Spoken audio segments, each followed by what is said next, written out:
The days after her first girls' night felt heavier than I expected, not because of anything obvious she said or did, but because of the silence she left behind. Maya moved around the house with a strange mix of distance and attention, as if she didn't know whether to pull away from me or pull closer. She would ask small questions she never cared about before: if I slept well, if I'd eaten, if work was tiring. Her voice stayed soft, careful, almost like she was scared of acknowledging something she didn't want to face. And every time our eyes met by accident, she'd look away too fast, as if the memory of that night sat right behind her eyelids. My father noticed none of it. He'd come home tired, drop his keys on the table, kiss her forehead, and thank her for making the house feel like a home. He'd say she was the kind of woman men prayed for: loyal, calm, thoughtful. I'd sit there listening, feeling a knot tighten inside me because loyalty wasn't what I saw when she thought no one was watching. She smiled at him with practiced ease, yet the moment he walked away, her expression shifted into something unsure and restless. In those days, the air in the house felt charged with something unspoken. I caught her staring sometimes, long, searching looks like she was trying to read my thoughts or test my boundaries. I never said a word about it, and she never tried to explain herself. But the more she avoided addressing it, the more obvious it became that she was carrying something she hoped would disappear on its own. Then she mentioned the second girls' night. Casual, careless, like she hoped I wouldn't notice, her voice tightening around the words. She started preparing early, trying on outfits she claimed were just for fun, though she never dressed that carefully for simple hangouts. Her phone kept buzzing, screen lighting up with a saved name I didn't recognize. She'd flip it upside down every time, forcing a smile that looked forced and shaky. I wasn't supposed to care, but I couldn't ignore the feeling that something wasn't right. After the first night, everything about her seemed slightly off: too careful, too nervous, too excited in a way that wasn't natural. She moved like someone waiting for a moment to escape, someone trying to keep a secret from spilling out on its own. The day finally arrived, and she came downstairs ready to leave. She smelled like the kind of perfume you wear when you're meeting someone you want to impress, not old friends you claim to watch movies with. She looked at me briefly before heading out the door, offering a small smile that didn't match her eyes. There was something trembling beneath the surface, something neither of us acknowledged. And as the door closed behind her, I realized that this time, whatever she was hiding wasn't going to stay hidden much longer. The moment she left, the house fell into an uneasy quiet that made every sound feel louder than it should. I tried distracting myself with anything: my phone, the TV, even mindless chores, but nothing held my attention. Something in the air felt tilted, like the night was already preparing to reveal something I wasn't ready to see. I kept checking the clock even though I had no reason to. My mind replayed every strange look she had given me the past week, every nervous smile, every moment she avoided eye contact. None of it made sense, yet all of it felt connected. My father called to say he'd be late. He sounded tired and clueless, completely unaware that his trust in her was slowly collapsing in my hands. I wanted to tell him everything right then, but the words wouldn't form. It felt wrong to break his world over something I wasn't fully sure about. Or maybe a part of me already was sure, and that's what I was avoiding. Then my phone vibrated. I expected a message from a friend, maybe a random notification. But when I opened it, a photo appeared: Maya, dressed nothing like someone going for a casual hangout. The message underneath stabbed through me: can't wait to see you again tonight. For a moment I stared at the screen, freezing completely, hoping I misread it or misunderstood it. But it was her pose, her smile, the same outfit she'd just walked out wearing. And the message had clearly been meant for someone else. A sour feeling twisted in my stomach, mixing shock with a strange sense of confirmation that I didn't want. I didn't know whether to feel angry for my father, disgusted with her, or ashamed that a part of me wasn't surprised. I paced the room for minutes that felt like hours. My thoughts ran in circles. Should I confront her, ignore it, or pretend I never saw it? But none of those options felt right. My hands were shaking before I even realized how tightly I was gripping the phone. I knew she wasn't at any girls' night. That message proved it more clearly than anything else she could have said. The uneasiness turned into a physical restlessness. I grabbed my keys without thinking. I wasn't planning anything dramatic, but I needed answers, to see for myself what she was really doing, who she was meeting, and why she had been acting like someone carrying a weight she couldn't admit. I checked the photo again and noticed a small detail in the background: a building sign reflected in a mirror behind her. It wasn't much, but it was enough to figure out the area she was in. When I stepped outside, the night air felt cold against my skin, as if it knew something dangerous waited ahead. I drove without letting myself think too deeply, following the direction my instincts pushed me toward. Every turn, every streetlight, every passing car only tightened the knot in my chest. And by the time I reached the area I suspected she was in, I already knew I wasn't ready for whatever truth waited for me there. I parked a short distance away, letting the engine quiet before I stepped out. The area didn't look anything like the place she claimed her friend lived in. Instead of a familiar residential block, it was a cluster of quiet apartments with dim hallways and soft music leaking from open windows. A warmth spread through the air that didn't belong to casual gatherings. I walked slowly, trying to convince myself I was wrong, that the message had been a misunderstanding, that maybe she really was with friends and the photo was old. But with every step, that hope thinned. Her car appeared before I expected it, parked neatly near a stairwell, not even hidden. Seeing it there was like a punch to the chest. She hadn't even tried to conceal where she went, as if she believed no one would ever check. I followed the faint sound of laughter drifting from an upper floor.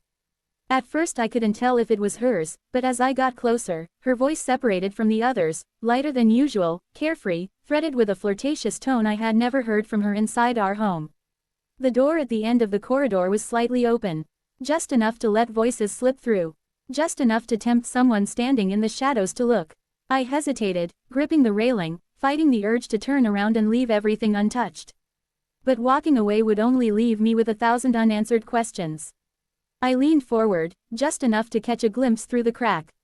There she was, Maya, sitting too close to a man I'd never seen before, her posture relaxed, leaning in, her smile unfiltered and bold. The way she touched his arm, the way he whispered something that made her cheeks flush, it was unmistakable. Nothing about the moment suggested hesitation or remorse. It was intimacy delivered without shame, a version of her I didn't recognize, one she kept completely hidden from the world she shared with my father. My stomach dropped. It wasn't anger that hit first, it was the realization that every strange look, every careful question, every off moment she had around me was connected to this secret life she'd built. I backed away too quickly and my shoe scuffed the floor. A soft sound, but loud enough. She turned her head. Our eyes locked through the gap. Her expression didn't collapse into guilt. Instead, shock flickered for a second, then something else, fear, not of being caught cheating, but of being caught by me. She stood abruptly and came to the door, slipping out and closing it behind her before the man inside could notice anything. She grabbed my arm, her breathing uneven, whispering fast, desperate words telling me this wasn't what it looked like, that I didn't understand, that I shouldn't jump to conclusions. I told her I saw enough. She tried pulling me aside, her voice trembling in a way that made it clear she wasn't just scared of losing her marriage, she was scared of losing control of whatever fragile balance she thought she could maintain. Then came excuses layered with emotion. She felt trapped, lonely, misunderstood. She claimed her life at home wasn't what it seemed, that she never meant to hurt anyone, and worst of all, she said I of all people should understand her. That hit harder than anything else. Because beneath her fear was an implication she hoped I wouldn't catch, that she had been using the tension she created between us to keep me silent, to keep me torn between anger and something more confusing. I stepped back, refusing to be dragged into her mess again.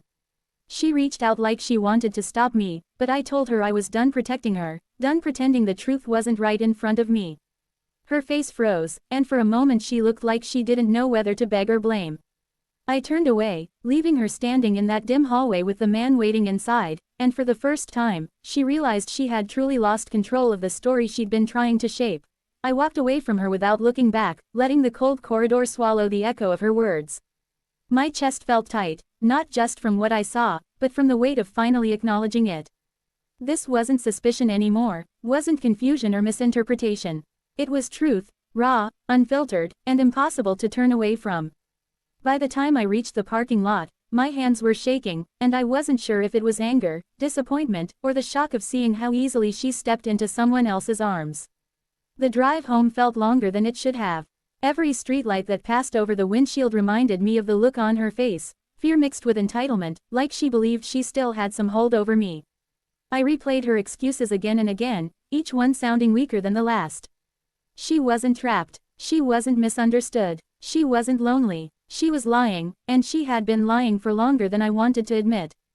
The worst part was realizing she expected me to stay quiet, not for my father's sake, but because she thought I'd carry her secret the way she carried her guilt, quietly, strategically, selfishly. When I finally reached home, the porch light was on, and the house looked painfully normal. My father's car appeared moments later. He stepped out smiling, carrying takeout and talking about some deal he closed at work. He seemed proud, relieved, hopeful about the future, as if nothing inside his world was cracking. I tried telling him something was wrong, but my voice faltered before I even started. Seeing him happy made the truth feel heavier than ever. How was I supposed to destroy that look on his face? How could I pour a wrecking ball through a man who never did anything but trust the people around him? Before I could gather the courage, Maya returned. She walked in with a rehearsed calmness, greeting him with a smile so polished it was sickening. She hugged him like she hadn't just been in another man's arms an hour ago. She asked about his day, complimented his clothes, even took the takeout bags from his hands like the perfect wife. Watching them felt unreal, like I was witnessing a performance she practiced in front of a mirror. She didn't say a single word to me at first, but she didn't need to. Her eyes said plenty, warning, pleading, reminding me of the pressure she tried to place on me in that hallway. Every time my father laughed or talked, she glanced at me with a tight smile, silently asking if I planned to open my mouth and end everything right there at the dinner table. Sitting with them felt unbearable. The food tasted like cardboard. The atmosphere was thick enough to choke on. My father remained blissfully unaware, sharing stories and plans about a weekend trip he wanted all of us to take together. Maya nodded along, pretending everything was perfect, and I couldn't decide whether I wanted to shout the truth or walk out and never come back. When dinner ended, she gathered the dishes with unnecessary enthusiasm, touching my father's arm every chance she got, overcompensating so hard it was almost pathetic. He went upstairs for a shower, humming to himself. She waited until he was out of earshot before finally letting her mask drop. Her smile vanished, her eyes hardened, but beneath that sharpness was panic. I didn't say a word to her. I didn't need to. She felt the shift, the moment she realized I wasn't holding her secret for her benefit. I went to my room, locking the door behind me as if it could keep the truth from spilling out into the rest of the house. I lay there staring at the ceiling, feeling the pressure build with every passing minute. Then my phone buzzed. A message appeared on the screen. From her. "We need to talk. Tonight." And in that moment, I knew this wasn't over. Whatever she wanted next would only make everything worse.